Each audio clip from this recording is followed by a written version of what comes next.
porque además del narco asesinando a diestra y siniestra candidatos que no le convienen, ya está metiendo las manos. No es que las va a meter el 2 de junio, es que ya está metiendo las manos en el proceso electoral.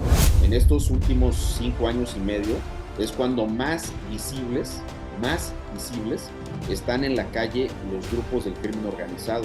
Me parece absolutamente irresponsable que López Obrador haga ese juego extraño de victimizarse cuando es el hombre más poderoso de este país, y decir que le pueden hacer fraude cuando el que está cometiendo el fraude es él, cuando el que está interviniendo de manera absolutamente ilegal, contraria a la Constitución.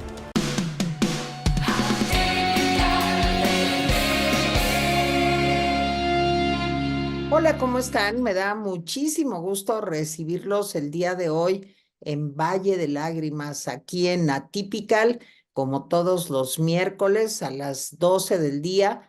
Y de veras que tenía yo muchas ganas de esta entrevista con un hombre, un abogado, un funcionario público, un académico de larga trayectoria, pero además un hombre que conoce mucho y de a de veras lo que sucede en el Instituto Nacional Electoral. Porque mi querido amigo Marco Antonio Baños, a quien le doy la bienvenida. Marco Antonio, ¿cómo estás? Muchas ¿Cuántos gracias, Tere. fuiste consejero del Instituto Federal Electoral y después del Instituto Nacional Electoral, Marco? Es correcto, estuve primero 6 años como consejero del IFE con la presidencia de Leonardo Valdés y luego me tocaron 6 años como consejero del INE con la presidencia de Lorenzo Córdoba. Ay, pues de veras que qué privilegio que estés con nosotros hoy. Y sabes qué, Marco, me gustaría mucho pues comenzar por lo de hoy.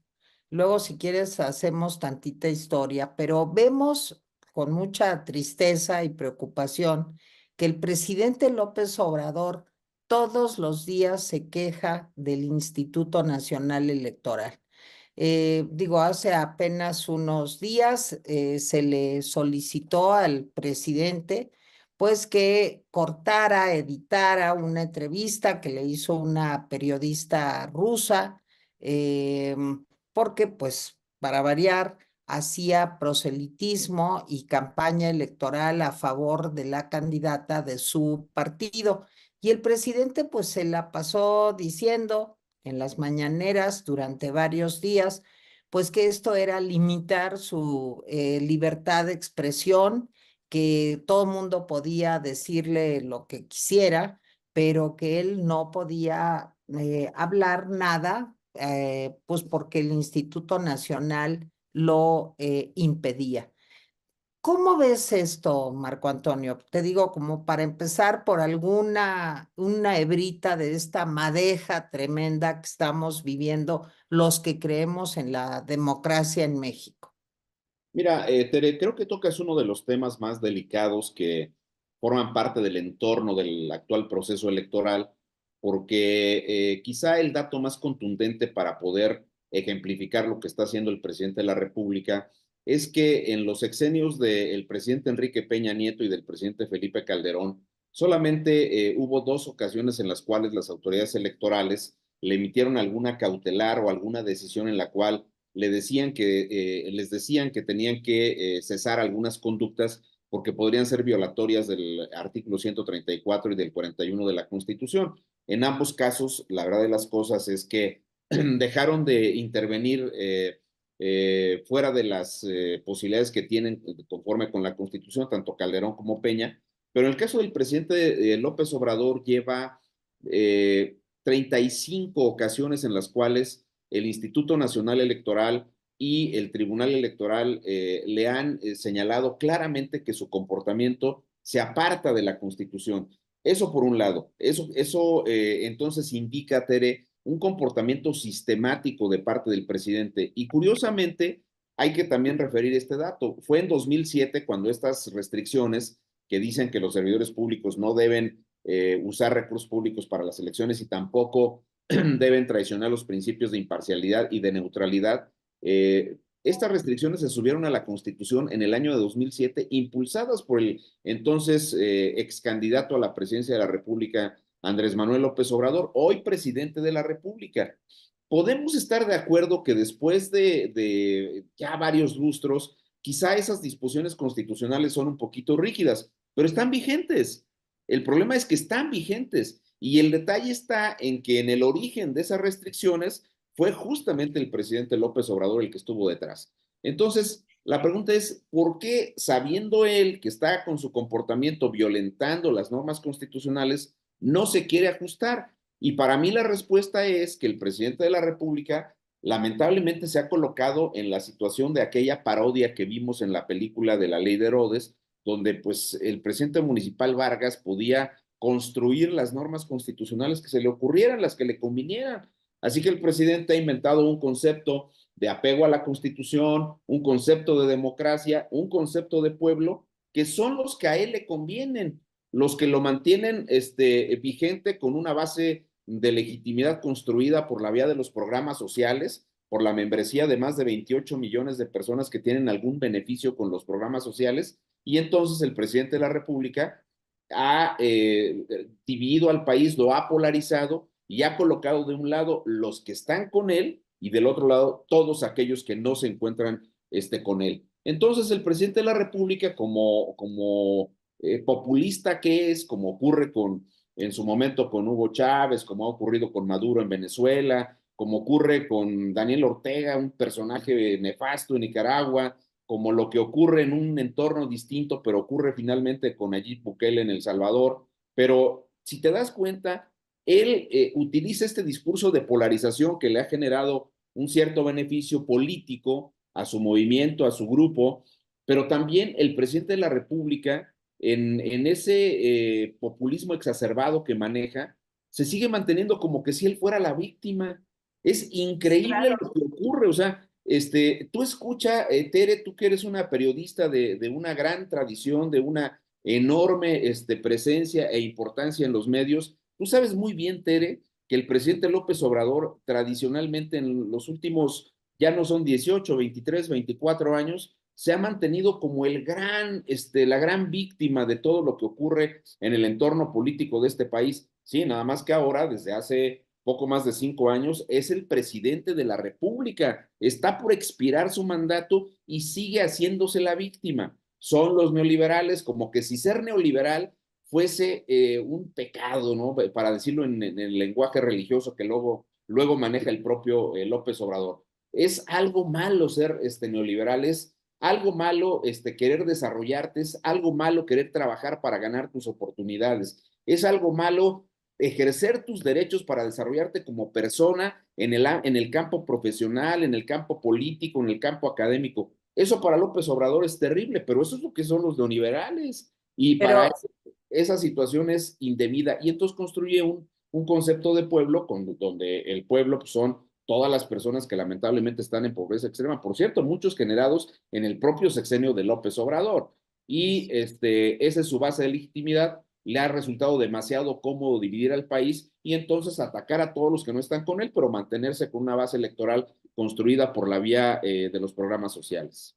Pero fíjate, Marco Antonio, el problema terrible que enfrentamos es que casi el presidente cree que la democracia es sinónimo de neoliberal, de corrupción, de una rapiña voraz, en fin, porque el presidente, desde mi punto de vista, y me gustaría mucho conocer tu opinión, no es un demócrata. Tú acabas de hablar de populismo, pero estamos ya casi al borde, pues, de un gobierno autoritario, Marco Antonio. ¿Cómo ves esto?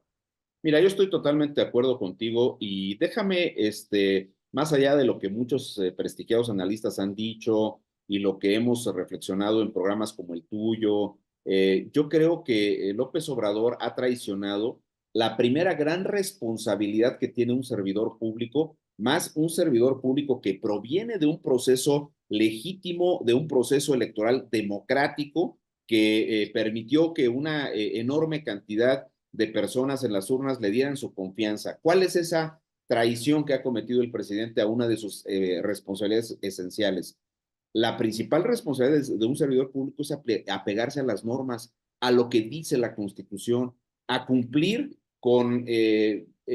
digamos, con absoluto apego y convicción las responsabilidades y las obligaciones que las leyes le imponen. López Obrador no ha hecho eso. López Obrador ha pisoteado la Constitución, ha pisoteado las normas y ha querido pasar por más de la mitad de la población de este país. No es un presidente que gobierne para todos los mexicanos y mexicanas, sino que gobierna para el sector que le dice que sí, para el sector que le aplaude, para el sector que se siente beneficiado por los programas sociales. Y por supuesto que el discurso de López Obrador es evidentemente autoritario. Él en su comportamiento tiene, yo no diría tintes ni siquiera indicios de ser un autoritario. Él se comporta como un funcionario público, como un presidente totalmente autocrático, muy cerca de lo que podría ser un dictador si lo dejas un poco más ahí. Pero, a ver, el hecho de que López Obrador vulnere las normas de protección a los datos personales, hablando de una de tus colegas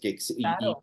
y de muchos otros que además sus datos personales se exhibieron y se filtraron. Uno se exhibió el reportaje de esta persona del New York Times, pero que López Obrador, a propósito de eso, cuando se siente acorralado, sabiendo que ha vulnerado la ley, diga que por encima de los derechos de una persona está la legitimidad de un presidente de la República, eso, perdón, pero eso alude clara y contundentemente a la imagen de una persona que se comporta de una manera totalmente autoritaria, porque entonces es como que si regresáramos a la Edad Media donde el rey era la presunta encarnación de Dios en la tierra, y así se siente López Obrador, como que si lo hubieran hecho a mano, como que si nada pudiera anteponerse y como que si no se le pudiera criticar. Tuve, por ejemplo, lo que esta chica periodista Aide, que es una mujer de medios independientes, cuando lo cuestiona sobre los problemas de Sonora, particularmente en los temas de inseguridad y el evidente ausentismo que tiene Durazo en el gobierno del estado de Sonora, y cómo López Obrador no acepta ese tipo de cuestiones, cómo protege en el lenguaje de Loret al famoso clan. Claro, Loret se refiere a los temas de corrupción, pero pues al final es un clan, sus gobernadores, sus personajes de Morena, etcétera. Sí es un tema que debe ser absolutamente preocupante porque la libertad de expresión para López Obrador es aquel ejercicio del periodismo donde tú no lo puedes criticar ni puedes decir nada en contra de lo que él llama la cuarta transformación. Para López Obrador la democracia es una fórmula de gobierno donde nadie diga nada en contra de la cuarta transformación, donde nadie se atreva a decir que tiene coincidencia con los partidos de la oposición, donde nadie se atreva a depositar un voto en favor de los partidos de la oposición. Es verdaderamente grotesco, es antidemocrático lo que el presidente hizo con su famoso plan Cétere.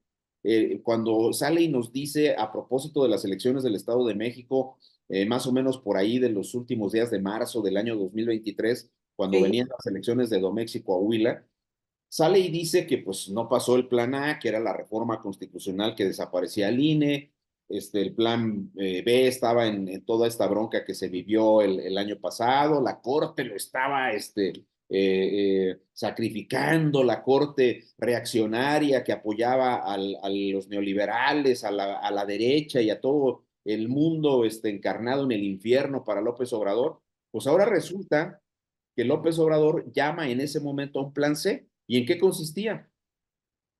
Vamos a quitarle los votos a la oposición, ni un voto para la oposición, eso dijo él. Tenemos que ganar la presidencia de la República, pero también las mayorías calificadas en la Cámara de Diputados y en el Congreso.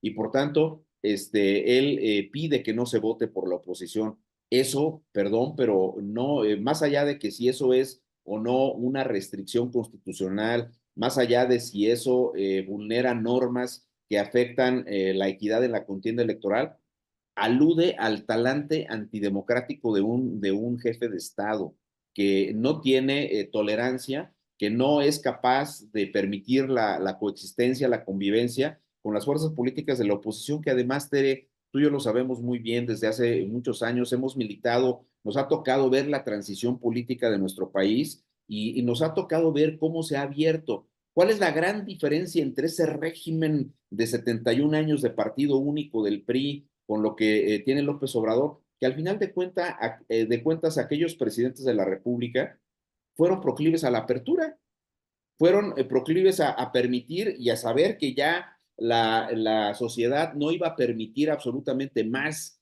tipo de situaciones contrarias a la Constitución y a la democracia y decidieron abrir. Ahí está la aceptación de Cedillo en la alternancia política del 2000. Ahí está el propio Salinas de Gortari, que en una elección absolutamente cuestionada, donde se presume un fraude electoral, una serie de cuestiones, llama a hacer una gran reforma electoral que permite la creación del INE, del Tribunal Electoral y una cosa fundamental, Tere, la ampliación de los derechos políticos de todos nosotros. Ahí tienes tú a Vicente Fox o a Felipe Calderón con todos los detalles que tú quieras. Fox tiene mucho más allá de si estás en acuerdo o desacuerdo con él, pero Fox tiene el mérito de haber roto el periodo del partido único y de haber impulsado la alternancia en la presidencia de la República. Y más allá de lo que tú estés en acuerdo o desacuerdo, pues Calderón mostró una estrategia que para él funcionaba con el tema del ataque al crimen organizado, pero en los regímenes de ellos por lo menos había, tolerancia a la apertura y a la discusión y a la aceptación de que hay otras fuerzas políticas como debe de haber en democracia. No, pues si desaparecemos al PRI, desaparecemos al PAN, al PRD, al Movimiento Ciudadano, pues esto ya no es una democracia, esto ya sería evidentemente una autocracia, o sea, estaríamos en un régimen de gobierno completamente distinto a lo que Pero, queremos los pero mexicanos. fíjate, Marco, es que yo creo que hay algo muy grave. Cuando asumió como presidente López Obrador, él asume justo protestando cumplir la Constitución y hacer cumplir las leyes que de ella se emanen. El presidente ha violado la Constitución y las leyes que de ella se emanan absolutamente. Y otro punto o dos puntos que me hacen pues detenerme en lo que tú nos estás diciendo. Por un lado, la cacería que hay a los medios de comunicación, a los periodistas, que no coincidimos con él. Ahí está todos los días la mención a Carlos Loret de Mola, al propio Carlos Alarraqui, en cuyo canal estamos en este momento, a Joaquín López Dóriga, a Héctor Aguilar Camín, a Enrique Krause y muchos más, a Jorge Castañeda hace unos cuantos días e incluso la exhibición, ya que hablábamos de la protección de datos personales, la publicación, por ejemplo, de cuestiones financieras de Carlos Loret, que cuánto gana, que cuántas casas tiene. Pero el presidente bien que entiende, Marco, yo no sé tú cómo lo veas, no es que ay, él no entiende y entonces por eso hace eso. El presidente bien que entiende que está violando la ley. Lo que pasa es que todavía muchos le dan el beneficio de la duda, cosa que yo nunca le di, jamás. ¿Cómo ves esto? ¿Él entiende lo que está haciendo, no, Marco? No es, digamos, un hombre que esté desquiciado o que no tenga capacidad para darse cuenta de que está violando la ley. Pues acuérdate del famoso, y no me salgan con que la ley es la ley, que es su mantra, ¿no? ¿Cómo ves? Yo coincido contigo. Por supuesto que López Obrador comprende perfectamente lo que está haciendo, sabe lo que está haciendo, sabe también que no se le puede someter a ningún tipo de juicio porque la Constitución es muy clara en el sentido de que solo se le puede enjuiciar por delitos graves en contra de la patria. Pero López Obrador, solo para demostrar que sabe perfectamente lo que está haciendo, hay que recordar que cuando fue jefe de gobierno de la Ciudad de México, justamente en el año de 2005 se emitió la ley de acceso a la información pública de la Ciudad de México. Y eso se dio en el marco de una ola que empezó en el 2002 con la emisión de la ley de acceso a la información pública gubernamental que emitió Fox para generar todo el esquema de transparencia que tenemos ahora. Y así cada uno de los estados emitió esta legislación para crear a los institutos de transparencia. En el caso de la Ciudad de México, López Obrador se opuso terminantemente a la creación de lo que en ese momento se llamaba el Consejo de Información Pública. Claro que sabe que es el Consejo de Información Pública y claro que sabe que es el INAI y claro que sabe que es el derecho a la libertad de expresión. Y entonces López Obrador, en aquella ocasión, tuvo que perder un juicio ante la Suprema Corte de Justicia para liberar el presupuesto para la instalación del Consejo de Información Pública. Y por cierto, la oficial mayor de ese gobierno era Berta Luján, la mamá de la secretaria de Gobernación y ahora entiendo que también de la directora del ISSSTE. Entonces, este, Claro. en ese tenor, pues López Obrador siempre ha sabido qué es lo que dice la Constitución, sabe muy bien qué dicen las leyes, pero evidentemente les da la vuelta y voy a agregar algo más a lo que tú dijiste. Actúa de manera deliberada. Entonces Sí. él lo que hace es, no le habla al círculo rojo, no le habla a los académicos, no le habla a los periodistas, le habla a todas las personas de los programas sociales y les dice que tiene esas restricciones y que no hay que hacerlo de esa manera, sino de esta otra. Y entonces para él la libertad de expresión no es la tuya o la mía o la de Loret o la de Enrique Krause o la de Castañeda o la de Loret de Mola o la de Broso. O sea, no es esa la libertad de expresión. La libertad de expresión es la que le acompaña a él para decir y hacer. Lo que le dé la gana.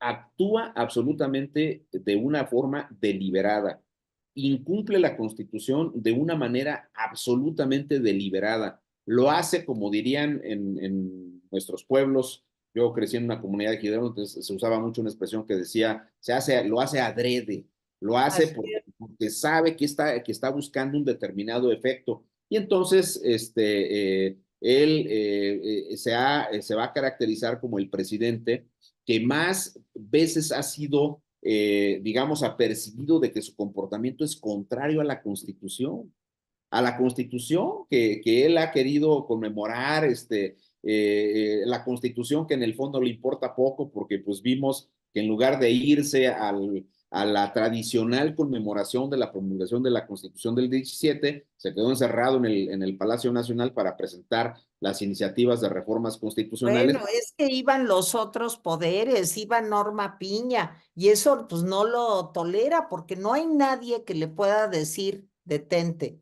no hay nadie que le pueda decir hasta aquí. Es un destructor profesional, diría yo, Marco Antonio, de instituciones. Pero a ver, ahí te va. Me da muchísimo miedo que en unas cuantas semanas, en un par de meses y unos días, pues viene el proceso electoral. ¿Qué desafíos está enfrentando el INE?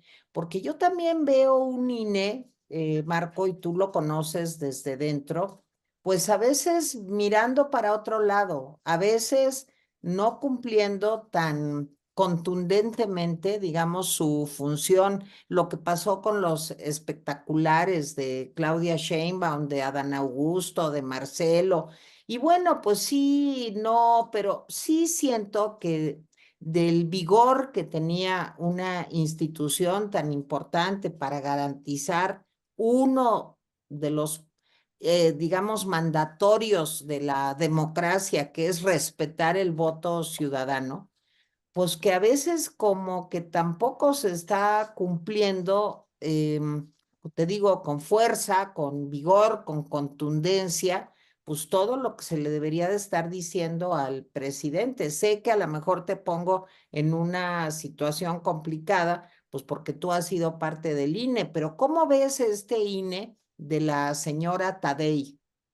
Mira, no, la verdad es que no estoy en una situación comprometida. A mí me parece que es muy cierto lo que se dice y que ha habido muchos comportamientos que no están apegados al principio de imparcialidad con la que debe conducirse el INE. A mí en lo particular, y se lo he dicho de una manera directa a la presidenta Tadei, pues no me gustó nada el asunto de convocar a los gobernadores de la famosa CONAGO. Nada más que el único detalle de los gobernadores de la CONAGO es que ya en esa organización solo están los de Morena. Y en Así es. consecuencia fue una convocatoria a los de Morena. Y luego, por si fuera poco, tú recordarás, Tere, se encierra a los reporteros, a los medios de comunicación, a los representantes de los medios de comunicación en la sala de prensa sin permitirles hacer una cobertura de lo que se estaba diciendo en el salón de plenos del propio Instituto Nacional Electoral. Y luego después sigue habiendo una serie de desaciertos, como aquella reunión que tuvo la presidenta Tadei con Jesús Ramírez, el vocero o el jefe de comunicación de la Presidencia de la República. Pues de entrada, perdón, pero ¿qué tendría que estar haciendo la presidenta del INE con el Este, jefe de comunicación? Pues hubiera puesto a su jefe de comunicación ella misma. no, El, y a los primeros que invita es a toda la Secretaría de Gobernación, Marco, ¿te acuerdas? Es de bueno, los pues primeros eventos que hace. no, pues eso lo hizo al día siguiente de la toma de protesta. Qué bueno que te acordaste de eso. Claro. Porque además, en el momento que ocurrió eso, esto fue, a ver, ellos tomaron posesión el 3 de abril. El 4 de abril del año pasado, fue cuando se llevó a cabo esa reunión con los funcionarios de la Secretaría de Gobernación y ocurrió una situación que aparentemente pasó desapercibida. Pero qué bueno que tú te acordaste y yo también me acuerdo de algunos detalles. Resulta que se dio cuenta en los medios de comunicación de que todo el protocolo para la reunión con los funcionarios de la Secretaría de Gobernación, que todavía estaba comandada por Adán Augusto López, todo el protocolo lo hizo la gente de la Secretaría de Gobernación en las instalaciones del INE. No fue la gente del INE la que fue a poner los personificadores, la que definió el protocolo de recepción de Adán Augusto y compañía, sino fue una situación totalmente extraña, diferente a lo que ha sido la tradición de un órgano constitucionalmente autónomo. Un órgano que se ha reunido en público con el presidente Peña, con el presidente Calderón en sus momentos. O sea, claro que se vale, pero no de esas maneras donde se pisotee la autonomía de la institución. Y luego después también hemos visto ahora una serie de cuestiones donde se reblandecen criterios, por ejemplo, para poner las multas. Ujú. Mira que toda la propaganda, y lo recuerdas también bien, Tere, que colocó la señora Sheinbaum, que colocó el propio Adán Augusto López, la que puso Marcelo Ebrard, en menor medida la que puso Ricardo Monreal y también la que Sí. puso Fernández Noroña, pues fue una propaganda que inundó absolutamente todas las carreteras, todo el país. Hay una serie de situaciones que están en medio ahí porque recordarás que, por ejemplo, Monreal una vez dijo que en un recorrido había contabilizado más de 1,000 espectaculares. Imagínate lo que eso cuesta, nada más de ese recorrido al que se estaba refiriendo en esa etapa de su precampaña adelantada, Ricardo Monreal. Lo dijo, el INE ni siquiera lo emplazó.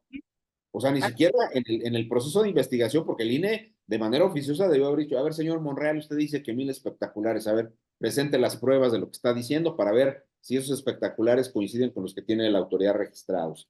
Luego después vino una situación que fue muy grave, igual que fue denunciada por Marcelo Ebrard, tú recordarás, porque Marcelo Ebrard acusó a que personas de la Secretaría del Bienestar, le hacen los servidores de la Nación, que son los que entregan los sobrecitos con los beneficios, con el dinero de los programas sociales A a la... nombre del presidente, Ah, no del gobierno, a nombre del presidente, que es dinero nuestro, Marco. es correcto, lo dices con absoluta claridad y precisión. Así fue, pero aquí a lo que me quiero referir es que esos señores, los servidores de la nación, se la pasaron haciendo trabajos de proselitismo en favor de Claudia Sheinbaum. Lo denunció Marcelo Ebrard. ¿Por qué el INE no lo emplazó? ¿Por qué el INE no inició una investigación para que Marcelo presentara las pruebas?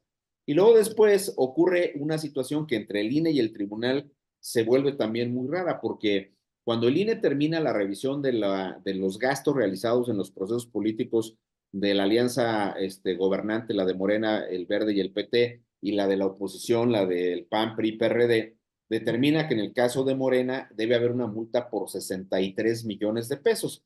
La verdad de las cosas que es ridícula la multa, Tere, tomando en cuenta el monto de la inversión. Pero bueno, no nos metamos a mayores discusiones. En los temas de fiscalización, te quiero decir, Tere, es absolutamente demostrable. El tribunal, cuando recibe impugnaciones por temas de fiscalización, en el 99% de los casos convalida lo que el INE hace. O sea, para el tribunal es un trámite, es fiscalización. El tribunal no tiene un aparato de contadores, auditores como los que tiene el INE para revisar los expedientes, que son de una cantidad de papeles estratosférica. Entonces, Resulta que cuando se imponen las multas, se impugnan ante el tribunal proyecta resolver la convalidación de esas multas un día antes del cierre de las precampañas. ¿Tú te acordarás? Las precampañas cerraron el 18 de enero y el día 17 de enero la Sala Superior del Tribunal estaba convocada para sesionar. Listaron la convalidación de las multas de esos procesos políticos, la de Morena por 63 millones y la del Frente Amplio por 4 o 5 millones de pesos. Bueno, para no hacer larga la historia, se da un zafarrancho entre los magistrados del tribunal y Reyes Rodríguez, que fue el presidente removido recientemente, Sí. señala que le parecía muy extraño que se difiriera la revisión de ese tema, la convalidación de las multas. Y entonces Mónica Soto dijo que no, que le habían pedido un derecho de audiencia. ¿Quién se lo pidió? El representante de Morena en el Consejo General. Claro. ¿Cuál derecho de qué pasó ahí? Nada. 2 semanas después, 2 semanas después convalidaron las multas. Pero el hecho es que como las precampañas terminaban el 18 de enero, pues no querían que los diarios tuvieran a 8 columnas las Las multas notas. y no el cierre de la precampaña por parte de Claudia Sheinbaum. Entonces, esos temas te hablan de que la capacidad del arbitraje, la imparcialidad con la que se deben conducir las autoridades, en ciertos momentos se está resquebrajando y no es un buen mensaje para el buen desahogo del proceso electoral y menos para el fortalecimiento de los procesos democráticos del país. Pero a ver, Marco, la cosa se está poniendo muy preocupante, porque además del narco asesinando a diestra y siniestra candidatos que no le convienen, ya está metiendo las manos. No es que las va a meter el 2 de junio, es que ya está metiendo las manos en el proceso electoral ante pues la indiferencia absoluta por parte del gobierno de nuestro país. Por otro lado, Marco, pues yo siento que existe estamos con la amenaza, digamos, de lo que el presidente dice que va a ser un golpe de estado técnico, que yo creo que más bien tiene que ver con lo que él está pensando si no gana su candidata. Te quiero decir que los dictadores, y tú lo sabes muy bien, cuando sienten que van a perder, porque no son demócratas y no reconocen cuando pierden, pues empiezan a hablar de este tipo de cosas. ¿Qué puede hacer el ciudadano y el INE para defenderse si el presidente, como le vale un cacahuate la ley, al día siguiente, el 3 de junio, dice, no, pues la elección no es válida, hubo fraude, yo no tengo que esperar nada del tribunal electoral, sino pues digo simplemente pues que no. ¿Qué podemos hacer? ¿Cómo prevenir esta situación, Marco? En fin, Mira, no sé si coincides conmigo en esta visión catastrófica, digamos, que tengo de lo que puede hacer el presidente. Mira, no solamente soy yo quien coincide contigo, por el tema del narcotráfico, de la intervención indebida de los grupos del crimen organizado, hemos visto como nunca en la historia reciente de nuestro país expresiones preocupantes en el extranjero. Vimos el discurso que a mí me impresionó mucho de Cayetana Álvarez, una diputada española del Partido Popular que vino e hizo una reflexión impresionante y aludió de manera directa a los problemas que en términos de democracia se generan con una conducción como la que tiene López Obrador y habló concretamente de la política de los abrazos y no balazos, que ahora Claudia Sheinbaum la ha querido disimular diciendo que los abrazos son para los jóvenes, ¿verdad? Pero bueno, el hecho concreto es que también en estos últimos 5 años y medio, es cuando más visibles están en la calle los grupos del crimen organizado. Vimos un video que fue lamentable de cómo el lunes o el martes de esta semana, cómo golpearon a un joven de Acapulco que trabaja en el sistema de transporte, los microbuses, esta cosa, Terrible.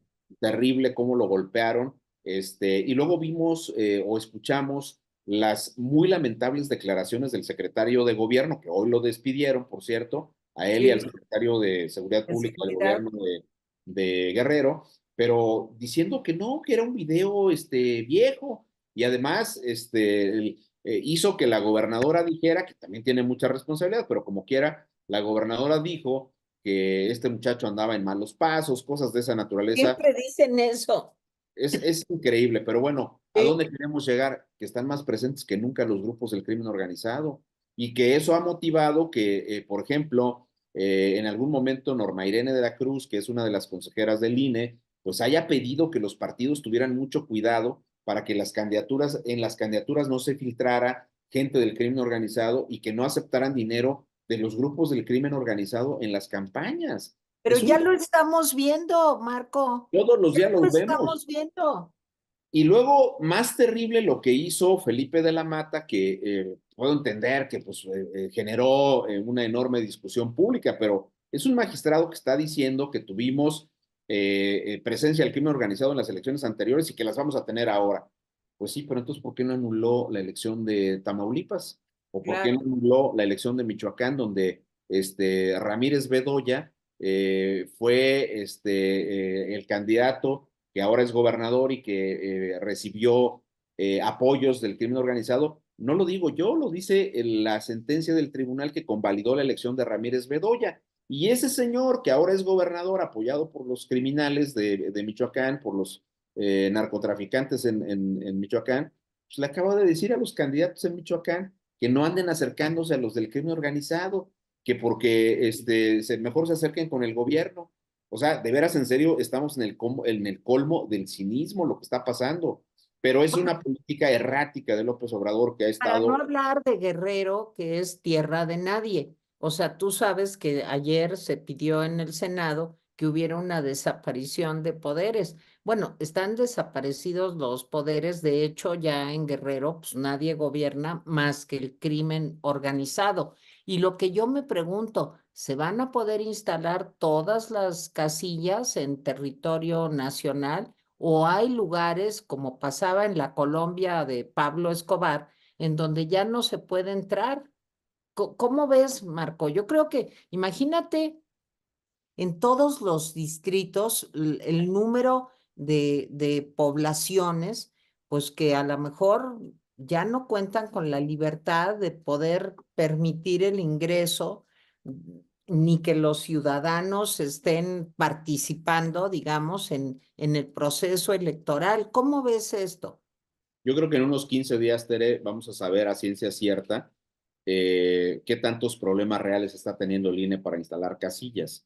Porque digamos que la ubicación de las casillas de carácter especial y las extraordinarias lo tendrán que hacer a finales de este mes y más o menos por ahí del 10, 11 de abril van a aprobar, perdón, todas las demás casillas y entonces ahí vamos a saber exactamente qué es lo que está pasando, pero yo sí creo que hay zonas que son mucho más grandes, dominadas por el crimen organizado y que seguramente va a dificultar la logística electoral. Vamos a ver en los reportes que el INE presente cómo se está generando ese problema.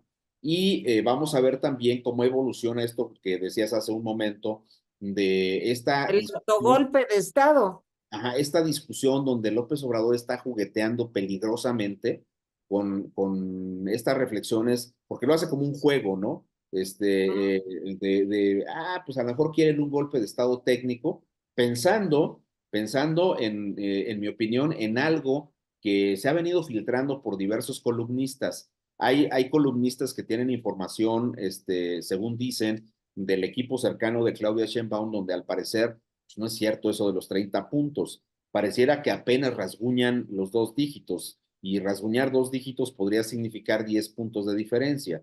Y eso en un proceso que le quedan casi 2 meses y medio de campaña, pues sí Sí. puede ser un tema donde Xochitl Gálvez pueda alcanzar. Y entonces lo que López Obrador está haciendo es ir generando condiciones, pues hay que decirlo con claridad, para desconocer los resultados de las elecciones Claro. porque si pierde, pues entonces va a decir que no, que el tribunal inventó un golpe de estado técnico para decir que la presencia del crimen organizado, para decir que los asuntos de la intervención indebida del propio presidente y de los servidores públicos, porque le están haciendo un registro hasta donde el propio tribunal ha dicho. Vamos a ver para qué lo usan también. Pero yo creo que el presidente está jugueteando peligrosamente con esas expresiones del golpe de Estado. Evidentemente nosotros no estamos cerca de ningún tipo de golpe de Estado, porque además el golpe de Estado lo darían ellos mismos. Pues el ejército. Pues digo, es un sexenio en el cual el ejército está más presente que nunca. Es Y el sexenio, vendido y completamente cooptado por López Obrador, pues digo, claro, y además es el sexenio también, Tere, espero que coincidamos en esto, donde más dinero tiene el ejército. claro, sin duda. Entonces, Ni siquiera tienen que rendir cuentas. Tú hablabas hace un momento de cómo Fox trabaja, pues porque haya transparencia, rendición de cuentas y a partir de ahí, pues se trata esto de formar parte de la cultura política de nuestro país. Y te voy a decir una cosa, acuérdate que el Tren Maya, que lleva 500,000 millones de pesos gastados, no tiene que rendir cuenta alguna porque es una obra de seguridad nacional. O es sea, correcto. Sí, es correcto. Y además, pues, como el INAI le ha generado demasiados huecos, y se han colado muchos datos por la vía de transparencia y acceso a la información pública de los problemas de corrupción que tiene el gobierno, pues entonces López Obrador ha querido desaparecer al INAI, pero pues es una herramienta que está ahí, es una de las instituciones que nos ayudan a saber cómo es la gestión real de las instituciones públicas. Y por eso López Obrador también la quiere desaparecer. Pero cierro mi reflexión con el tema del golpe de Estado. A mí me parece, Tere, no solamente peligroso jugar con ese tipo de cuestiones, me parece grotesco, me parece absolutamente irresponsable que López Obrador haga ese juego extraño de victimizarse cuando es el hombre más poderoso de este país, y decir que le pueden hacer fraude cuando el que está cometiendo el fraude es él, cuando el que está interviniendo de manera absolutamente ilegal, contraria a la Constitución, quien está canalizando dinero de los recursos públicos hacia la campaña a las campañas de Morena es el gobierno y los gobiernos locales y los gobiernos municipales. Es verdaderamente grotesco lo que estamos viendo y ojalá que tengamos capacidad suficiente para poder, por la vía de lo que nos quedan de las instituciones y sobre todo con el apoyo de esto que se ha denominado la marea rosa, que sí. no es el mismo concepto que se tiene en América Latina de la marea rosa, que está más vinculada hacia los movimientos sociales de la izquierda en América Latina. Nosotros la hemos vivido como una expresión de las clases medias que han pugnado por defender la institucionalidad democrática y sobre todo por defender pues la prevalencia del Estado mexicano y la prevalencia de los derechos de las mexicanas y los mexicanos. Pero el presidente los pisotea todos los días. Ese es el tema que vivimos hoy día. Bueno, a ver, Marco, entonces, ¿qué podemos hacer? Mira, desde luego que lo evidente que podemos hacer es salir a votar. Y yo te quisiera preguntar, ¿realmente si hay una diferencia significativa entre el voto de la candidata ganadora, Xóchitl, pienso, y el voto de la candidata perdedora, Sheinbaum, sí se le dificulta más a López Obrador hacer alguna tropelía? ¿Qué tan importante es nuestro voto y que la diferencia sea muy significativa? ¿Cómo ves esto? La hoja de vida de López Obrador nos da la respuesta. Cuando él pierde por medio punto porcentual en el 2006 con Felipe Calderón, ya vimos todo lo que pasó. El Simplemente plantón, el plantón de 45 días en reforma, pero no solo eso, la locura de López Obrador lo llegó a colocarse la banda presidencial y autollamarse el presidente legítimo, a y montar un gabinete que según esto le daba seguimiento al gabinete de Felipe Calderón y se la pasó durante todo ese sexenio destruyendo las bases de legitimidad del gobierno de Felipe Calderón. Fue terrible para Calderón esa circunstancia.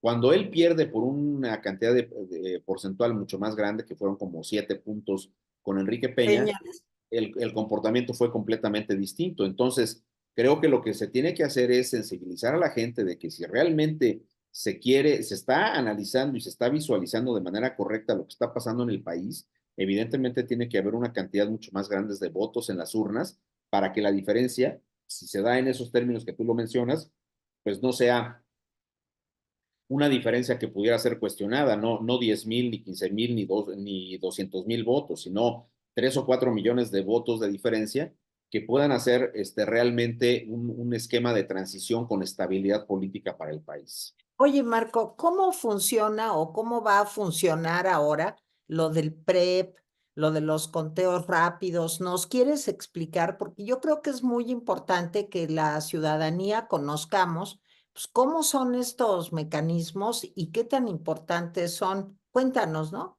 Con mucho gusto. Para empezar, los conteos rápidos no son encuestas, eso hay que decirlo con toda claridad. Para el conteo rápido hay un grupo de especialistas que diseña una muestra de casillas que está estratégicamente distribuida en todo el país, que se construye de manera aleatoria.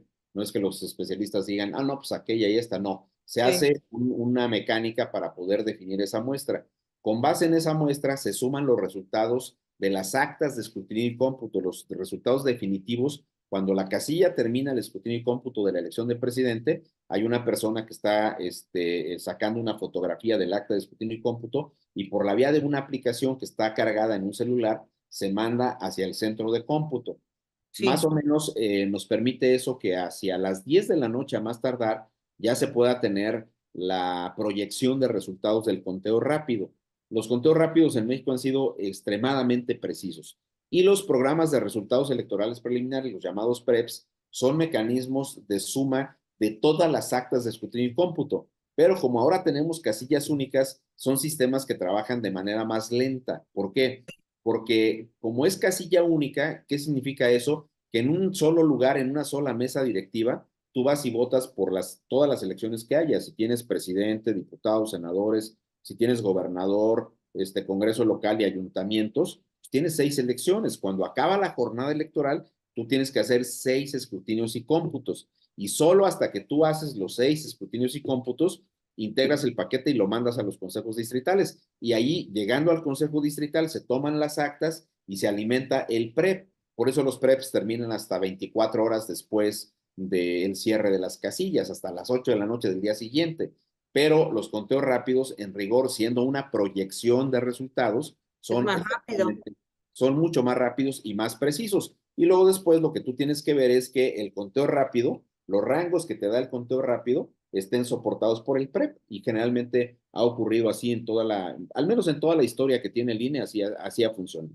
O sea, Marco, que el 2 de junio nosotros a eso de las 12 de la noche ya tendríamos como alguna idea de por dónde van las tendencias.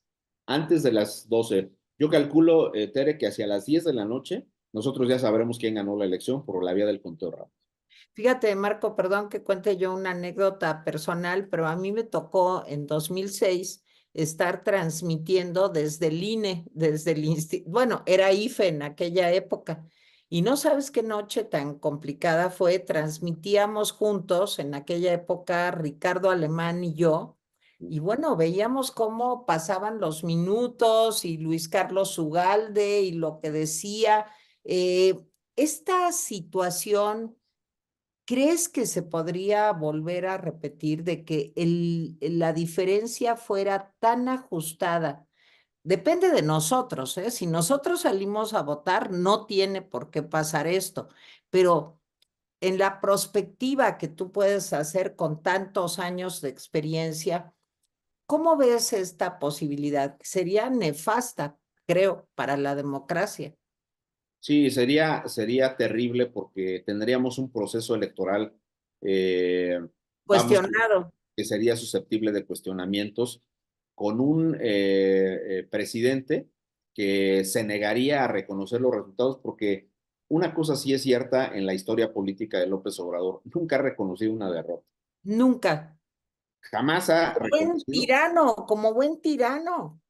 Entonces, eso no es una actitud de un demócrata. Recuerda también, Tere, tú eres una periodista con una gran memoria, pero recordarás que hace algunos años vino a dar una conferencia al IFE Felipe González, quien fue Sí. el presidente de España.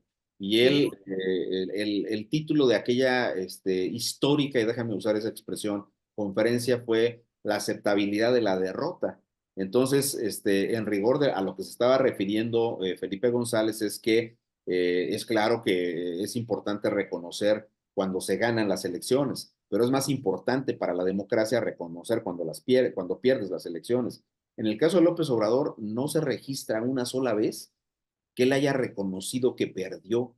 Le hicieron fraude, según él, en el 2006, lo le de hicieron fraude, Tabasco, ¿no? Le hicieron fraude en el 12.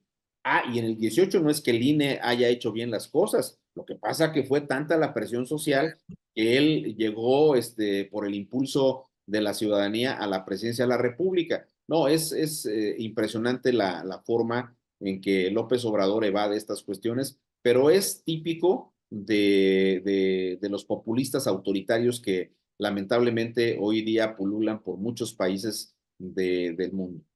Oye, Marco, ya se nos va a terminar el tiempo, pero te quiero preguntar algo. ¿Cómo ves al tribunal electoral que tenemos actualmente? Porque va a ser el día de la elección y después seguramente habrá impugnaciones y esas impugnaciones pues tienen que llegar al tribunal electoral.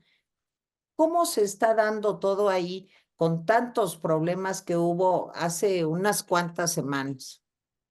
Hay, en mi opinión, una preocupación social legítima sobre el comportamiento del tribunal, incluso te diría más que en el caso del INE, porque al final del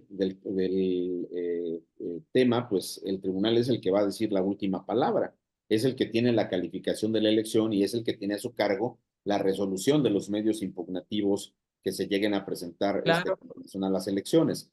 Y hemos visto cómo en los 4 últimos años la institucionalidad interna del tribunal es lo que menos le ha importado a sus integrantes. Han removido en 4 ocasiones, primero de una manera grotesca, a Yanino Talora, que a mí me parece es una magistrada con una gran dignidad y además Así es. es una gran jurista que tiene, por supuesto, todo, en mi caso, todo mi respeto. Hemos visto cómo después José Luis Vargas, que tiene un historial bastante tenebroso en la historia de la Sala Superior, pues fue removido después también. Y luego que remueven a ese Vargas, bueno, ponen a Reyes Rodríguez y lo acaban de remover también. Y Sí. entonces hay, ante la ausencia de 2 magistraturas, porque deberían ser 7, solo quedan Bueno, 5. nomás hay 5, ¿verdad? Hay 5 y hay 3 que tienen, la verdad de las cosas, una actitud un poquito, me da la impresión, sesgada en favor del gobierno. Entonces, sí preocupa mucho lo del Tribunal Electoral y yo creo que tanto en el caso del Tribunal como del Consejo General del INE, la presión social es la que tiene que centrarlos y exigirles el cumplimiento de sus responsabilidades. Y si me apuras un poco, Tere, me parece que algo saludable para la democracia mexicana sería la observación directa de la forma en que se deciden las cosas en ambas instituciones. ¿Y cómo se puede hacer eso? Digo, desde luego que los medios de comunicación, pues me imagino que todos estaremos atentos y haciendo transmisiones de larga duración y especiales, pero ¿cómo se podría lograr eso? Así como hay observadores electorales, ¿se podrían observar las discusiones, las conclusiones a los que llega tanto a las que llega tanto el INE como el tribunal, Marco? Sí, por supuesto, Tere.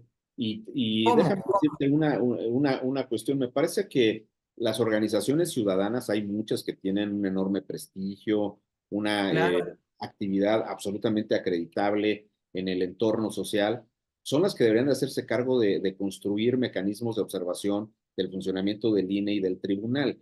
No creo que en esos grupos, y lo quiero decir como un ejercicio de autocrítica, sea saludable que consejeras o ex consejeras o ex consejeros o ex magistradas y ex magistrados estemos metidos en esa cuestión, porque me Ujú. parece a mí que eso puede, no sería como válido que yo diga, no, pues es que yo lo hubiera hecho así o se tiene que hacer de esta manera, no, que de una manera absolutamente genuina organizaciones Ciudadana. ciudadanas observen cómo se está cumpliendo este tipo de cuestiones y que además se exhiba el producto de esos observatorios ciudadanos y se discutan antes de las elecciones, porque a toro pasado pues ya no tiene ningún sentido. Que cuando se dé una decisión sesgada o una decisión que genere polémica porque se aparta de las normas constitucionales, pues se haga evidente, que se diga, que se discuta en los medios de comunicación y que se le informe a la ciudadanía sobre lo que está pasando ahí. Pues Marco Antonio Baños, de verdad que no sabes qué interesante me ha resultado platicar contigo, cuánto hemos aprendido y espero que no sea la última, que antes del 2 de junio tenga yo el gusto de volver a conversar contigo de todo esto. Nada más te voy a decir, lo que está en juego es la democracia en México.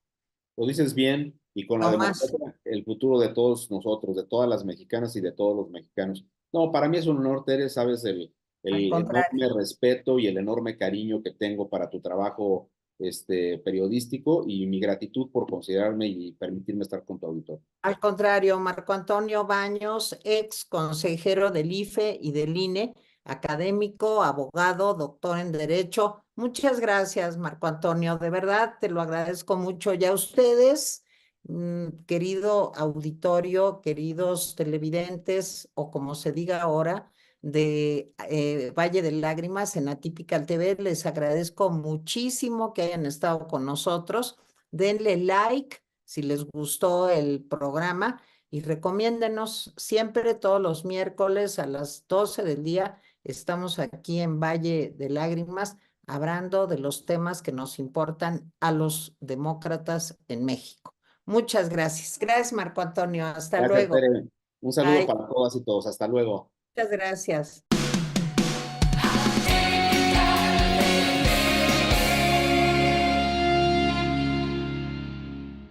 Familia Atypical, muy buenos días. La carta que escribí este jueves para Atypical TV se la dirigí a los 3 candidatos a la jefatura de gobierno. Y como cada jueves les recuerdo, me hagan el favor de viralizar este video entre sus amigos y sus conocidos. Mil gracias. Bien, vamos a la carta. La cabeza de la carta dice: carta dirigida a los candidatos a la jefatura de gobierno. Y entre paréntesis, no saben debatir. Pero no importa.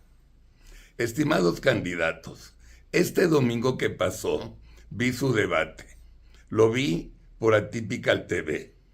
Para mi agradable sorpresa, mi canal de televisión tuvo la mayor audiencia entre los 12 canales y redes que lo transmitieron. La lealtad de la familia Atypical es mi mayor alegría.